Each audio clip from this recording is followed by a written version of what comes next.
ఇతడు పరిసయ్యుల తెగకు చెందినవాడు. పరిసయ్యుల తెగకు చెందినవాడు. అది మాత్రమే కాకుండా యూదులకు అధికారి కూడా. అతడు రాత్రి యందు వచ్చాడు యేసు ప్రభు దగ్గర. రాత్రి యందు వచ్చి, బోధకుడా, నీవు దేవుని యొద్ద నుండి వచ్చిన బోధకుడు అని మేము ఎరుగుదుము. అంటే పరిసయ్యులకు కానీ యూదుల అధికారులకు కానీ యేసు ప్రభు ఎవరో తెలుసు అంటే వాళ్ళు గ్రహించారు. ఎందుకంటే దేవుని యొద్ద నుండి వచ్చిన బోధకుడవని మేము ఎరుగుదుము అన్నాడు. అంటే ఇతడు దేవుని దగ్గర నుంచి వచ్చినవాడు అని వాళ్ళకు తెలుసు. మేము ఎరుగుదుము అంటే పరిసయ్యులందరికీ తెలుసు. దేవుడు అతనికి తోడై ఉంటేనే కానీ నీవు చేయుచున్న సూచక్రియలు ఎవడనూ చేయలేడని ఆయనతో చెప్పాను. దేవుడు అతనికి తోడై ఉంటేనే కానీ, అంటే దేవుడు తోడుగా లేకపోతే ఈ సూచక్రియలు అతడు చేయలేడు అని ఆయనతో చెప్పాను. కాబట్టి వీళ్ళు 3 సంగతులు ఇక్కడ. మొదటిది, దేవుని యొద్ద నుండి వచ్చిన బోధకుడు అని చెప్పాడు. మేము మరుగుదము అన్నాడు. దేవుడు అతనికి తోడై ఉంటేనే కానీ అన్నాడు. మూడోది, నీవు చేయుచున్న సూచక్రియలు దేవుడు తోడై ఉన్నది ఎవడనూ చేయలేడు అని అన్నాడు. ఈ 3 మాటలు మనకు గమనించాలి. కాబట్టి వాళ్ళ ఉద్దేశాలు ఏంటంటే పరిసయ్యులందరికీ ఇతడు దేవుని వద్ద నుండి వచ్చిన బోధకుడు అని వాళ్ళకు తెలుసు. దేవుడు అతనికి తోడై ఉన్నాడు అని తెలుసు. దేన్ని బట్టి? అతడు చేయుచున్న క్రియలను బట్టి ఎవడనూ చేయలేడు అన్నారు. దేవుడు తోడై ఉంటేనే తప్ప నీవు చేసే క్రియలు ఎవడూ చేయలేడు అన్నారు. నీతో నిశ్చయముగా చెప్పుతున్నామన్నాను. అందుకు నికోదేము, ముసలివాడైన మనుషుడు ఎలాగూ జన్మింపగలడు?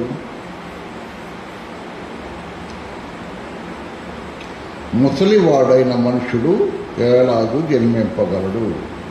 2వ మారు తల్లి గర్భమున ప్రవేశించి జన్మింపగలడా అని ఆయన అడుగగా, అంటే ఇక్కడ యేసు ప్రభు ఎవరంటే అతను చెప్పిన మాటలు ఒకటి, యేసు ప్రభు చెప్పింది ఇంకోటి. దీనికి పొంతం లేదు. అతడు అన్నదేంటి? దేవుని యొద్ద నుండి వచ్చిన బోధకుడు అని మేము ఎరుగుదము అన్నాడు.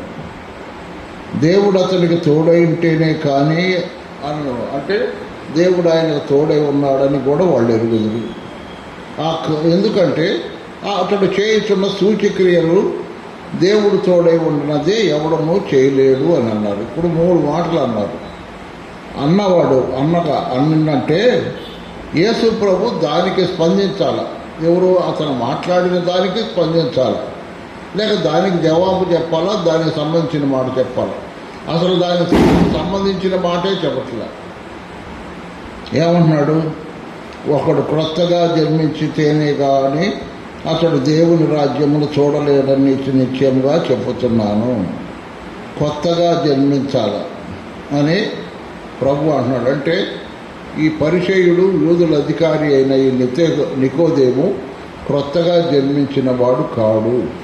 క్రొత్తగా జన్మించాలని అతని అక్కర్ని ఎరిగి అతని ఆంతర్యం ఎరిగిన వాడై యేసు ప్రభు ఆ మాట మాట్లాడాడు. అంటే నూతన జన్మానుభవం అతనికి లేదు. దాన్ని బట్టి అర్థం ఏంటంటే అతడు పరిశుద్ధాత్మ చేత నడిపించబడేవాడు కాడు అనేది మనకు అర్థం అవుతుంది. కొత్తగా జన్మించేనే కానీ అతడు దేవుని రాజ్యం చూడలేడని నీతో నిశ్చయము చెప్తున్నాను. అందుకు నికోదేము, ముసలివాడైన మనుషుడు ఎలాగూ జన్మించగలడు? 2వ మారు తల్లి గర్భం ముందు ప్రవేశించి జన్మించగలడా అని ఆయన అడుగగా, అంటే 2వ జన్మ అనుభవం అతనికి లేదు. 2వ జన్మ అనుభవం అంటే మారు మనస్సు గురించి అతనికి తెలియదు. మనస్సు మారటమే 2వ జన్మ అనేది అతనికి తెలియదు. అందువలన తల్లి గర్భంలోకి మళ్ళీ పోయి జన్మించాలా అంటున్నాడు. ఇది శరీర సంబంధమైన జన్మ అనుకుంటున్నాడు. యేసు ఇట్లా ఒకడు నీటి మూలముగాను ఆత్మ మూలముగాను జన్మించాలి. నీరు అనగా దేవుని వాక్యం, ఆత్మ అంటే పరిశుద్ధాత్మ. పెద్దక్షరాలు వేశాడు చూడండి, పెద్దక్షరాలు పరిశుద్ధాత్మని వేశాడు.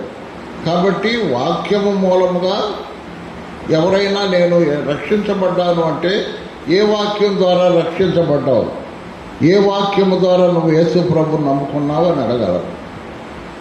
కాబట్టి నీటి మూలముగాను ఆత్మ మూలముగాను వాక్యమును పరిశుద్ధాత్మ దేవుడు ఒక సాధనముగా వాడతాడు. చూడండి, అపోస్తుల కార్యముల గ్రంథం 2వ అధ్యాయం. అపోస్తుల కార్యముల గ్రంథం 2వ అధ్యాయం. 2వ అధ్యాయంలో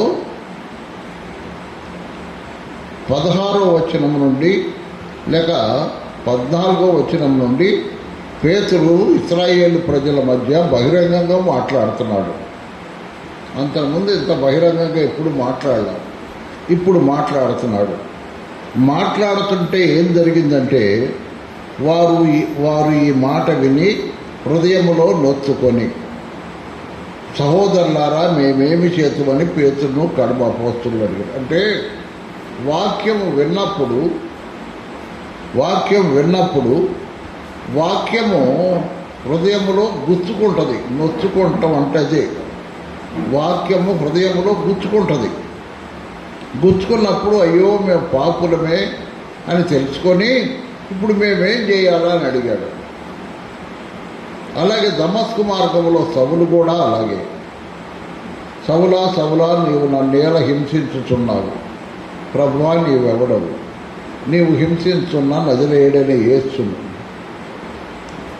అని చెప్పి నీవు దమస్కుకు వెళ్ళు, నీవేం చేయాలో అక్కడ నీకు చెప్తాను అంటే మధ్యలో ఏమన్నాడు, నేనేం చేయమంటావు అట్టయితే నన్ను అంటే తన యొక్క అహమంతా దిగిపోయింది. తాను చేయాల్సిన పని చేయకుండా చేయకూడని పని చేస్తున్నారని అర్థమైంది.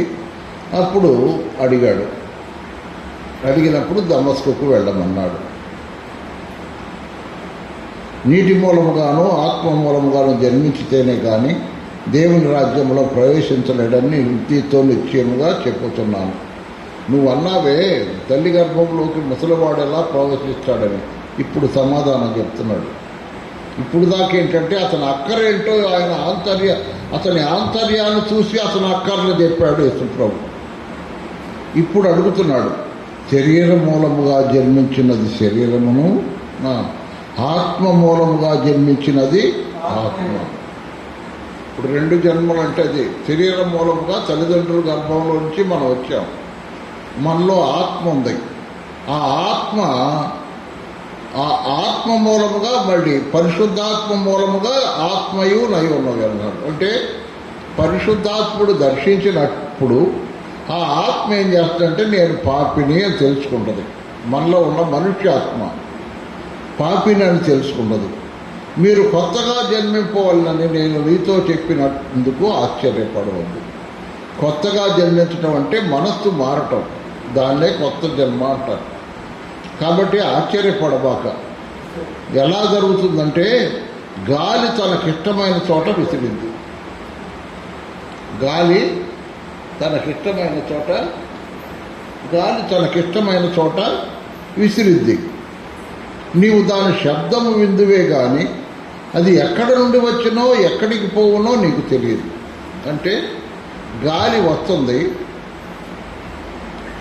తనకిష్టమైన చోట విసిరుస్తుంది. గాలి వస్తుంది, తనకిష్టమైన చోట విసిరింది. దాని శబ్దము మనం వింటాము అంతవరకే కానీ ఎక్కడి నుంచి వస్తుందో ఎక్కడ పోతుందో నీకు ఎవరికి తెలియదు. ఇప్పుడు ఫ్యాన్ వేసుకున్నాం, ఫ్యాన్ వేసుకోగానే గాలి వస్తుంది. ఎక్కడి నుంచి వస్తుంది? ఈ గాలి తిరిగిన గాలి అంతా ఎక్కడ పోతున్నాం మళ్ళీ అది నీకు తెలియదు. ఆత్మ మూలముగా జన్మించిన ప్రతివాడును అలాగే ఉన్నాడు. ఆత్మ మూలముగా జన్మించిన వాడు అంటే మారు మనస్సు పొందినవాడు, ఆత్మ మూలముగా జన్మించినవాడు, పరిశుద్ధాత్మ మూలముగా జన్మించినవాడు. మారు మనస్సు అనేది పరిశుద్ధాత్మ ద్వారా జరిగే కార్యం. యోహాను సువార్త 16వ అధ్యాయం. యోహాను సువార్త 16వ అధ్యాయం. యోహాను సువార్త 16వ అధ్యాయం 8వ వచనం లేక 7వ వచనం నుంచి చదువుదాం. నేను మీతో సత్యము చెప్పుతున్నాను. ప్రయోజనకరమా? నేను వెళ్ళిన ఆయనను మీ యొద్దకు పంపుదును. ఆయన వచ్చి పాపమును గూర్చియు నీతిని గూర్చియు తీర్పును గూర్చియు లోకమును ఒప్పుకొనజేయును. లోకులు నా యందు విశ్వాసం ఉంచలేదు కనుక పాపమును గూర్చి, నేను తండ్రి వద్దకు వెళ్ళటం వల్ల మీరు నన్ను చూడరు కనుక నీతిని గూర్చి, ఈ లోకాధికారిని తీర్పు పొంది ఉన్నాడు కనుక తీర్పును గూర్చి ఒప్పుకొనజేయును. ఒక వ్యక్తి దేవుని వాక్యం వింటూ ఉండగా నేను పాపినని ఎప్పుడు ఒప్పుకుంటాడంటే పరిశుద్ధాత్ముడు ఒప్పిస్తాడు. ఎవరు ఒప్పిస్తారు? పరిశుద్ధాత్ముడు ఒప్పిస్తాడు, మనుషులు కాదు. మనుషులు తీసుకొని వచ్చి నమ్ముకోరా, నమ్ముకోమ్మాయి, నమ్ముకో అంటే కాదు, అది కాదు. పరిశుద్ధాత్మ ద్వారా జరగాలి. అది పరిశుద్ధాత్మ ద్వారా జరిగితేనే కార్యం. కానీ నీ అంతట నువ్వు రావాలా. కాబట్టి అలాగా ఆత్మ మూలముగా జన్మించిన ప్రతివాడు అలాగే ఉన్నాడు. అంటే ఎక్కడ పోతాడో ఎక్కడికి వెళ్తాడో వాడికి సంబంధం లేదు, ఆత్మకు అప్పగించుకుంటాడు. యెహెజ్కేలు గ్రంథం మనం చదువుకున్నాం. యెహెజ్కేలును దేవుని ఆత్మ ఎత్తుకొని పోతున్నాడు. ఎక్కడ పోతున్నాడో ఆ యెహెజ్కేలుకు తెలీదు, ఎక్కడ తీసుకెళ్తున్నాడో పరిశుద్ధాత్మకే తెలుసు. పరిశుద్ధాత్ముడు తండ్రి చిత్త ప్రకారం తీసుకెళ్తాడు, ప్రభు అయిన యేసును మహింపరుస్తాడు. కాబట్టి ఆత్మ మూలముగా జన్మించిన వాడు అలాగే ఉంటాడు. ఎందుకు? తనకిష్టమైన చోట నివిస్తుంటాడు. అంటే ఇక్కడ గాలి అంటే ఆత్మ, పరిశుద్ధాత్మ తనకిష్టమైన చోట విసురుతాడు. నీవు దాని శబ్దం విందేగా ఎక్కడి నుంచి వచ్చిన ఎక్కడ పోతే ఆత్మ మూలముగా జన్మించిన ప్రతివాడును ఎక్కడికి పోతాడో ఏం చేస్తాడో మనుషులకు తెలియదు, దేవుని ఆత్మ తీసుకెళ్తాడు. ఇప్పుడు కైసరయ ప్రాంతంలో సీమోను అనబడిన గారడీవాడితో కైసరయలో ఉన్న ఫిలిప్పు వెళ్ళిపోతున్నాడు. ఎక్కడికి వెళ్తున్నావు? దేవుని ఆత్మ వెళ్ళమన్నాడు. ఎక్కడికి వెళ్ళమన్నాడు? గాజాపర అరణ్య మార్గానికి వెళ్ళమన్నాడు. గాజా అరణ్య మార్గంలో వెళ్ళటం ఏంది? మనుషులున్న చోటకు పంపిస్తే పర్లేదు, కానీ అరణ్య మార్గాన్ని పంపించడం ఏంది? అది దేవునికే తెలియను, దేవుని ఆత్మకే తెలియను. కాబట్టి అలాగే వెళ్ళాడు. ఒక అతను యెషయా గ్రంథం చదువుతా రథంలో వెళ్తున్నాడు. పరిగెత్తుతున్నాడు. రథం, గుర్రాలు వెళ్తున్న రథం ఆపాడు. ఇతను అన్నాడు, ఏమన్నాడు? నువ్వు చదువుతున్నది గ్రహించుతున్నావా అన్నాడు. వెంటనే రథం ఆపాడు. పైకి ఎక్కమన్నాడు. ఎవరన్నా త్రోవ తోపుకుంటే నాకెట్ట తెలుసు అన్నాడు. కాబట్టి ఒక వ్యక్తి కోసం దేవుని ఆత్మ కైసరయ నుండి గాజా వెళ్ళే అరణ్య మార్గాన కలుసుకోమన్నాడు. కాబట్టి అరణ్య మార్గాన యెరూషలేము నుంచి గాజా చూడండి, రెండో పట్టం చూడు, మూడో పట్టం చూడండి. యెరూషలేము ఎక్కడుందో కింద చూడు. యెరూషలేము ఎక్కడుంది? ఇంకో 4 పలకలతో వేస్తుంది యెరూషలేము. అక్కడి నుంచి గాజా పోయే అరణ్య మార్గం, యోదయ అరణ్యం. అది మధ్యలో పెద్ద యోదయ అని రాశాడు. అది యోదయ అరణ్యం. అరణ్యంలో కూడా పోతున్నప్పుడు దాని ఎమ్మడ పరిగెత్తమంటున్నాడు. కాబట్టి ఆ విధముగా మనుషులు దేవుని ఆత్మ చేత నడిపించబడతారు. మనం బలవంతం చేయకూడదు. చాలామంది అంటారు, మేము పిలుస్తాము, వస్తే వచ్చారు, లేకపోతే లేదు, బలవంతం లేదన్నారు. నిజమే, అది మంచిదే. ఆత్మ చేత నడిపించబడే వాళ్ళని ఎవరు బలవంతం చేయకూడదు. కాబట్టి అందుకు నికోదేము, ఈ సంగతులు ఎలాగూ సాధ్యం? నువ్వు చెప్తున్నావు కానీ ఇది ఎట్లా జరుగుతుంది? అతనికి అర్థం కావట్లే. ఈ సంగతులు ఎలా జరుగును, ఎలా సాధ్యం? యేసు ఇట్లా నేను నువ్వు ఇశ్రాయేలుకు బోధకుడు కదా, నువ్వు ఇశ్రాయేలుకు బోధకుడవై ఉండి వీటిని ఎరగవా? నువ్వు ఇశ్రాయేలుకు బోధకుడు కదా, నువ్వు ఈ సంగతులు నీకు తెలియదా అన్నాడు యేసు ప్రభు. మేము ఎరిగిన సంగతియే చెప్పుతున్నాము, సూచిన దానికే సాక్ష్యం ఇచ్చుతున్నాము. ఇక్కడ చూడండి, ప్రభువు సింగిల్లో మాట్లాడట్లా, ఫ్లోర్లో మాట్లాడుతున్నాడు. చూడండి, జాగ్రత్తగా అది గమనించాలి. మేము ఎరిగిన సంగతియే చెప్పుతున్నాము, సూచిన దానికే సాక్ష్యం ఇచ్చుతున్నాము. మా సాక్ష్యం అంగీకరింపరని మీతో నిశ్చయముగా చెప్పుతున్నాను. మా మా మా అని 3 సార్లు అన్నాడు యేసు ప్రభు. మా అంటే మాట్లాడేవాడు ప్రభువు, మాటలు ఎవరి? దేవుని. మాట్లాడేవాడు మీరు కాదు, మీ తండ్రి ఆత్మ మీలో ఉండి మాట్లాడను అన్నాడు యేసు ప్రభు. ఇప్పుడు ఆయన మాట్లాడిస్తుంది ఎవరు? తండ్రి అయినా దేవుడు. కాబట్టి మేము ఎరిగిన సంగతి చెప్పుతున్నాము, సూచిన దానికే సాక్ష్యం ఇస్తున్నాము. ఆ నువ్వు అనే మాట అంటలే, ఆయన సింగిల్ కాదు, డబుల్ ఫ్లోర్లో మాట్లాడుతున్నాడు. మా సాక్ష్యం మీరు అంగీకరింపాలని నీతో నిశ్చయముగా చెప్పుతున్నాను. భూ సంబంధమైన సంగతులు నేను మీతో చెప్తే మీరు నమ్మనప్పుడు, ఇది భూ సంబంధమైన వాటి సంగతులే మీతో చెప్తే నమ్మనప్పుడు, పరలోక సంబంధమైనవి మీతో చెప్తే మీరు ఎలాగ నమ్ముతారు? కనబడుతున్న దాన్ని చెప్తేనే మీరు నమ్మలేకపోతున్నారు. మారు మనసు పొందాలి, అది పరిశుద్ధాత్మ దేవుని ద్వారా జరిగే కార్యం. దేవుడు మనిషిని మార్చేది, మనిషి కాదు. మనిషిని మార్చలేడు, దేవుడు మారుస్తాడు. మార్చేవాడు దేవుడు. అది దేవుని క్రియ అనే మాట చూడండి.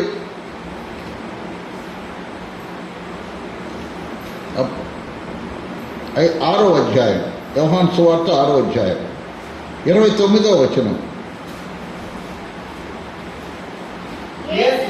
యేసు విశ్వాసముంచుటయే, అది దేవుడు క్రియ జరిగిస్తే కానీ ఎవడో దేవుని యందు విశ్వాసం ఉంచడు. ఇది యేసు ప్రభునందు ఒకడు విశ్వాసం ఉంచాలంటే దేవుడు జరిగించాల క్రియలు. అంతేగాని నువ్వు నమ్ముకో అని చెప్తే జరిగేది కాదు. అది చాలా తప్పది. అసలు దేవుడు ఆ హృదయాన్ని దర్శించాల. అది దేవుని పరిశుద్ధాత్మ ద్వారా జరిగే కార్యం. కాబట్టి భూ సంబంధమైన సంగతులు అంటే ఇక్కడ మారు మనసు పొందాల్సింది. ఇక్కడ ఈ సంగతులు చెప్తేనే మీరు నమ్మట్లేదే. పరలోక సంగతులు చెబితే ఏమి నమ్ముతారు? పరలోక సంగతులు మీతో చెప్పిన ఎడల ఎలాగ నమ్ముదురు? మరియు పరలోకము నుండి దిగి వచ్చిన వాడే, అనగా పరలోకములో ఉండు మనుష్య కుమారుడే తప్ప పరలోకమునకు ఎక్కిపోయిన వాడెవడనూ లేడు. పరలోకమునకు ఎక్కిపోయిన వాడెవడనూ లేడు. హానోకు వెళ్ళాడు, పరలోకానికి ఎక్కిపోయాడు, కానీ దేవునితో వెళ్ళాడు, ఒక్కడే పోల. ఏలియా వెళ్ళాడు, అగ్ని రథాలు గుర్రాలు వచ్చి తీసుకొని పోయింది, ఒక్కడే పోల. అగ్ని రథాలు గుర్రాలతో వెళ్ళాడు. కాబట్టి పరలోకము నుండి దిగి వచ్చిన వాడనగా పరలోకము నుండి మనుష్య కుమారుడే తప్ప పరలోకమునకు ఎక్కిపోయిన వాడు ఎవడనూ లేడు. అరణ్యములో మోషే సర్పాన్ని ఎలాగెత్తెనో, అరణ్యములో మోషే సర్పాన్ని ఎలాగెత్తెనో అలాగే విశ్వసించు ప్రతివాడును నశింపక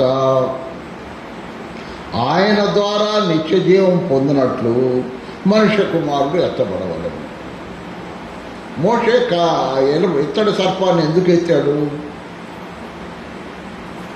తాపకరమైన సర్పాలు గడిస్తే ఆ సర్పం వైపు తేలి చూసిన వాడు సర్ప విషయం నుంచి తప్పించుకుంటాడు. అలాగే ఇప్పుడు యేసు ప్రభువుని నమ్ముకున్నవాడు ఆయన ద్వారా నిత్యజీవం పొందుతాడు. కాబట్టి ఇప్పుడు మనుష్య కుమారుడు ఎత్తబడవలను. మోషే సర్పాన్ని ఎత్తాడు కదా, ఆ సర్పం ఎవరు? మనుష్య కుమారుడే సాదృశ్యం. సర్పము అంటే పాపం. అది పాపానికి సూచనగా లోక పాపమును మోస్తున్న యేసు ప్రభువే అక్కడ సర్పముగా కనబడుతున్నాడు. ఏమండి, యేసు ప్రభు సర్పమా అంటారు కొంతమంది. మరి మోషే ఎత్తింది ఇత్తడి సర్పమేగా, దేవుడే ఎత్తమన్నాడుగా. ఎందుకు? వాళ్ళని కాపాడటానికి. కాబట్టి మనల్ని కాపాడటానికి దేవుని కుమారుడే ఎత్తబడాలి అని ప్రభువే చెప్పాడు. ఎందుకు? మనం నిత్యజీవం పొందినట్లుగా. 16వ వచనం, దేవుడు లోకమును ఎంతో ప్రేమించాడు, దేవుని ప్రేమకు అవధులు లేవు. అందుకని అక్కడ యోహాను రాస్తూ ఎంత అనేది చెప్పలేక ఎంతో ప్రేమించాను అన్నాడు. అంటే దేవుని ప్రేమకు అవధులు లేవు. కాగా ఆయన తన అద్వితీయ కుమారుడుగా పుట్టిన వాని యందు విశ్వాసముంచు ప్రతివాడును. దేవుని యొక్క అద్వితీయ కుమారుడు ఎవరంటే యేసు ప్రభు. దేవుని యొక్క అద్వితీయ కుమారుడు యేసు ప్రభు. అద్వితీయ కుమారుడుగా పుట్టిన వాని యందు విశ్వాసముంచు ప్రతివాడు నశింపక నిత్యజీవము పొందినట్లు ఆయన అనుగ్రహించి. దేవుడు ఎందుకు మనకిచ్చాడు? యేసు మన కొరకిచ్చాడు. ఆయన యందు విశ్వాసం ఉంచాలని, ఉంచు ప్రతివాడు నశించకుండా ఉండాలని, ఉంచిన వాడు నశింపక నిత్యజీవం పొందాలని యేసు ప్రభువును దేవుడు మనకు అనుగ్రహించాడు. అంటే మనమందరము నిత్యత్వములోకి, నిత్యజీవములోకి మనం వారసులు కావాలని దేవుని చిత్తమై ఉండగా తన రొమ్మునున్న అద్వితీయ కుమారుని మన కొరకు సిలువలో బలి చేశాడు. 17వ వచనం, లోకము తన కుమారుని ద్వారా రక్షణ పొందుటకే గాని లోకమునకు తీర్పు తీర్చుటకు దేవుడు ఆయనను లోకములోకి పంపలేదు. మొట్టమొదటి ఎందుకు వచ్చాడు యేసు ప్రభు? లోకము తన కుమారుని ద్వారా రక్షణ పొందుటకే గాని లోకానికి తీర్పు తీర్చడానికి దేవుడు ఆయనను లోకంలోకి పంపించలేదు. తీర్పు తీర్చడానికి కాదు, రక్షణకే దేవుడు ఆయనను లోకంలోకి పంపలేదు. ఆయన యందు విశ్వాసం ఉంచువానికి తీర్పు తీర్చబడదు. యేసు ప్రభునందు విశ్వాసం ఉంచేవాడికి తీర్పు తీర్చబడదు.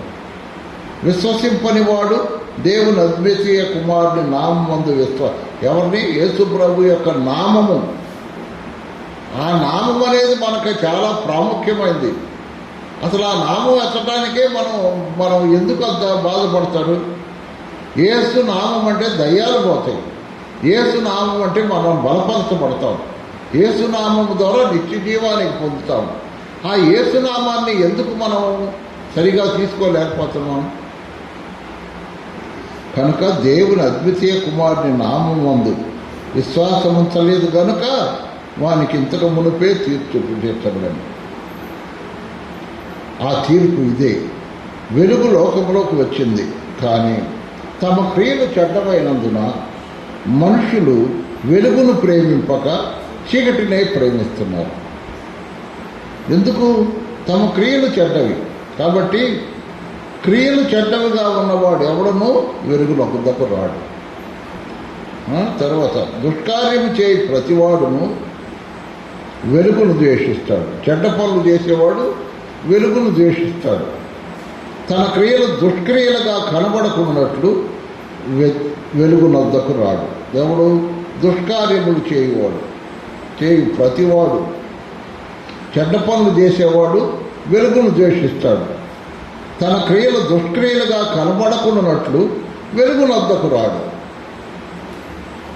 వెలుగు దగ్గరకు వచ్చాడనుకో, వాడి పాపాలు వాడికి కనబడతాయి, వాడు చేసే పనులు వాడికి కనపడతాయి, వాడు మాట్లాడే మాటలు వాడికి కనపడతాయి, వాడి హృదయంలో వచ్చే ఆలోచనలు వాడికి కనపడతాయి. అందుకని రాడు.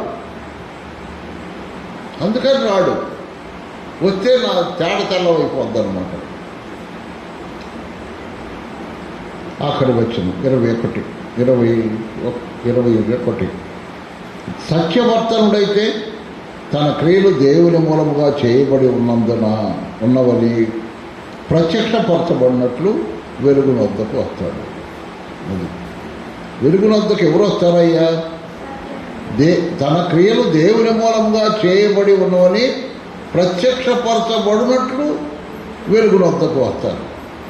ప్రత్యక్షపరచం అంటే కనబడటం. ఎందుకు? వాడికి తెలుసు నేను చేసే పని దేవునికి ఇష్టము, దేవుడు నా ద్వారా తన పనిని జరిగిస్తున్నాడు, దేవుడు క్రియలు సత్యవర్తనుడైతే తన క్రియలు దేవుని మూలముగా చేయబడి ఉన్నవని ప్రత్యక్షపరచినట్లు వెలుగునొద్దకు వచ్చును. కాబట్టి ఎందుకు రారు ప్రార్థనకి? వాళ్ళ బతుకులు బయటపడతాయని, వాళ్ళ పాపాలు బయటపడతాయని. ప్రభు దగ్గర ఒప్పుకొని క్షమాపణ పొంది రావచ్చుగా, రావటానికి సిగ్గు. లోకములో తిరిగి, లోకములో పాపాలు చేసి, లోకములో దేవునికి ఆయాసకరంగా జీవించి దేవుని దగ్గరకు రావాలంటే సిగ్గు. ఎందుకు? వాళ్ళ పాపాలు వాళ్ళు రానియు. పాపము చేయకుమా, దైవ కోపము రేపకుమా, పాపపు భారము భరించలేవు, పాపము చేయకుమా, దైవ కోపము రేపకుమా. కాబట్టి పాపం చేసినందువల్ల ఆ పాపం ఎవరన్నా చూస్తారే, నేను చేసిన ఇదివరకు చూశారు కదా, చూసిన పాపాన్ని మరి వాళ్ళు చూస్తుండగా చేశారు కదా. ఇప్పుడు నేను పాపం లేని దానిలాగా, పాపము లేని వాళ్ళలాగా తిరగాలంటే సిగ్గు. మొన్నే కదా మనం వీటి చేసింది అంటారు. మొన్నే చేశాను, ఇవాళ నమ్ముకున్నాను, క్షమించాను. చేసింది నిజమే, మొన్నే చేశాను. నిన్న ప్రభు నన్ను దర్శించాడు, ఇవాళ ఒప్పుకున్నాను, పాపక్షమాపణ పొందాను. అది చెప్పాలంటే వాళ్ళకి రాదు. అది దేవుని ఆత్మ ద్వారా జరిగే కార్యం. అంత ధైర్యం కావాలి. పిరికితనము గలవాడు దేవుని రాజ్యానికి వారసుడు కాదు. దేవుడు మనకు పిరికితనము గల ఆత్మను ఇవ్వలేదు. ఏ ఆత్మనిచ్చాడు? ఇంద్రియ నిగ్రహం గల ఆత్మనిచ్చాడు. పిరికి వాళ్ళు దేవుని రాజ్యానికి వారసులు కాదు. రెండవ మరణంలో మొట్టమొదటి పోయే రకం అయ్యే పిరికివాడిని. కాబట్టి పిరికితనం పనికిరాదు. దేవునాత్మ మనలో ఉన్నాడు. ఆ ధైర్యం మనకు ఉండాలి. పిరికి వాళ్ళే మొట్టమొదటి నరకానికి వెళ్ళేది. దేనికి భయపడకూడదు, మనం దేనికి భయపడకూడదు. కాబట్టి ఈ రాత్రి మాటలు మన హృదయాల్లో ఉంచుకొని దేనికి భయపడక, దేవుడు నాతో ఉన్నాడు అనే ధైర్యముతో, పరిశుద్ధాత్ముడు ఉన్నాడన్న ధైర్యముతో, దేవుడు నన్ను వదిలిపెట్టడం, ఆయన నిన్ను ఏమాత్రమును విడువను, నిన్ను ఎన్నడూ ఎనబాయనని చెప్పాడు. కాబట్టి దేవుడు నాలో ఉన్నాడు, నాతో ఉన్నాడు అని చెప్పి విశ్వాసంతో జీవించాలి. కానీ ప్రతిదానికి భయపడితే ప్రయోజనం ఉంది. పిరికితనము గల ఆత్మ కాదు, పరిశుద్ధాత్ముడు, ధైర్యం గల ఆత్మ. ప్రార్థన చేసుకుందాం. పరిశుద్ధుడవైన మా తండ్రి యేసు ప్రభు మహిమ గల నామం నీకు స్తోత్రం నాయన. ఇంతవరకు నీ పిల్లలను నీ వాక్యం చదువుకున్నాం ప్రభువా. యూదుల అధికారి అయిన నికోదేము ఇశ్రాయేలుకు బోధకుడు, కానీ మారు మనస్సు సంగతి అతనికి తెలియదు. మారు మనస్సు ఎలా పొందాలో అతనికి తెలియదు. ప్రభువా, మారు మనస్సు కానీ నిన్ను ఏదో హెచ్చించాలని చూశాడు. కానీ నువ్వు అతని బలహీనతను చూసి దానికి అవసరమైన మాటలు నువ్వు మాట్లాడావు. కాబట్టే మనుషుని ఆంతర్యమును ఎరిగిన వాడవు నీవు. మనుషుని ఆంతర్యాన్ని ఎరిగిన వాడవు నీవు. అయ్యా, నీ ప్రజలను దర్శించి చక్కబట్టే దేవుడను కృప చూపించి కనికరించమని నీ కరుణాహస్తాలకు అప్పగించుకుంటూ మా కొరకు త్వరగా రాబోతున్న యేసయ్యా, నీకే స్తోత్రములు, కృతజ్ఞతాస్తుతులు చెల్లిస్తూ అయ్యా, మరి వీళ్ళేనా ఈ పల్లెలో ఉంది? ఎందుకు రారు? రమ్మను. వెలుగునొద్దకు రమ్మను. వెలుగునొద్దకు రారు. ఎందుకు? వాళ్ళ క్రియలు చెడ్డమైనందువల్ల. ప్రభువా, సహాయం చేయమని కరుణాహస్తాలకు అప్పగించుకుంటూ యేసు ప్రభు మహిమగల నామున స్తోత్రములు చెల్లించి ప్రార్థన చేసి పెడుతున్నాము తండ్రి. ఆమేన్. ఆమేన్. అందరికీ వందనాలు.